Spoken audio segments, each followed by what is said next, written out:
ఎలా ఉంది ఇక్కడ ఈ పెద్దకూరపాడు నియోజకవర్గంలో అసలు డెవలప్మెంట్స్ ఎలా ఉన్నాయి? నంబూరు శంకర్రావు గారు ఎలా పనిచేస్తున్నాడు చూసి ఇంకొక 50 రోజులు ఎలక్షన్స్ రాబోతున్నాయి. ప్రస్తుతం ఏపీ రాజకీయాలు చూసినట్లయితే చాలా అంతా మొత్తం పెద్దకూర వైపే ఉంది. మామ అల్లుళ్ళు పోటీ చేయబోతున్నారు. ఎలా ఉండబోతున్నాయి? మామ వాళ్ళు సొంత కొడుకు వచ్చేసరి శంకర్రావు గారికి ఇబ్బంది లేదండి. శంకర్రావు పరిపాలన బాగుందండి శంకర్రావు గారిది. దాని గురించి ఎటువంటి ఆచారపడాల్సిన పని లేదు. అందరికీ పనులు చేసి పెట్టిండు, ఇబ్బంది లేదు. డెవలప్ బాగా చేసిండు. ఇక్కడ పాలిటెక్ కాలేజీ కట్టిండు. రోడ్డు అమరావతి నుంచి ఇది బెల్లంకొండ దాకా రోడ్డు పోతున్నాడు, హైవే రోడ్డు. దాని గురించి పరిపాలన ఇబ్బంది లేదు మనకి. కానీ ఏదైతే ఉందో ఇప్పుడు భాష్యం ప్రవీణ్ స్వయాన నంబూరు శంకర్రావు గారి వాళ్ళ చెప్పేకండి సొంత తమ్ముడు వచ్చినా కూడా లేదు అవకాశం. ఒక మేనల్డ్ కావచ్చు, ఆయన ఇంకొకరు కావచ్చు, ఎవరైనా కావచ్చు, అవకాశం లేదు. దాదాపు శంకర్రావు గారిదే దాదాపు విజయం సాధించిపోతున్నాడు. రేపు మళ్ళీ రెండో ట్రిప్ కూడా అటు చూస్తే ఏదైతే ఉందో గతంలో ఇక్కడ నుంచి టీడీపీ నుంచి పనిచేసిన కొమ్మాలపాటి శ్రీధర్కి టికెట్ దక్కకపోయింది. కొమ్మాలపాటి శ్రీధర్ గారు సహకరించే అవకాశం ఏమైనా ఉందా భాష్యం ప్రవీణ్కి? భాష్యం అదంతా వాళ్ళ ఇష్టం అండి, మేము చెప్పేది కాదు. ఆయన చేసింది ఎరదోసిందేమీ లేదు. చంద్రబాబు గారికి ఎక్కువ మోసం చేసిండు.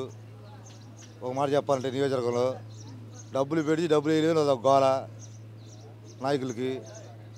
ఈయన ఏది ఇస్తున్నాను అనుకుంటున్నారు, ఇస్తున్నా ఇటు తెలియదు. అది జరిగింది విషయం. ఇక్కడ మీ పల్నాడు జిల్లాకు వచ్చేసరికి ఏదైతే ఉందో మీ పల్నాడు జిల్లా పార్లమెంట్ నుంచి అనుకుమార్ యాదవ్ గారు అభ్యర్థిగా బరిలో ఉన్నారు. ఎలా ఉండబోతుంది? దాని గురించి డోకా లేదండి. మొత్తం 7 గెలుపుతాయి.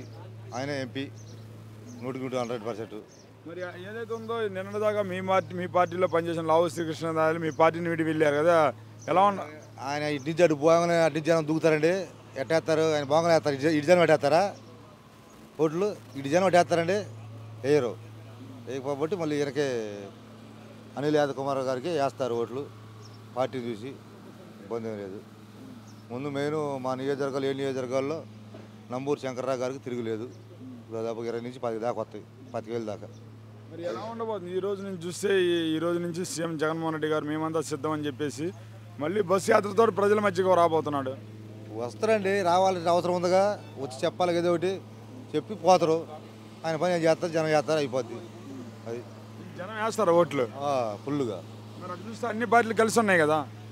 ఇంకో 3 కలుపుకోను, ఇంకో 3 కలుపుకోలేదు. అది జగనే గెలుస్తాడంటావు? Full guarantee 100.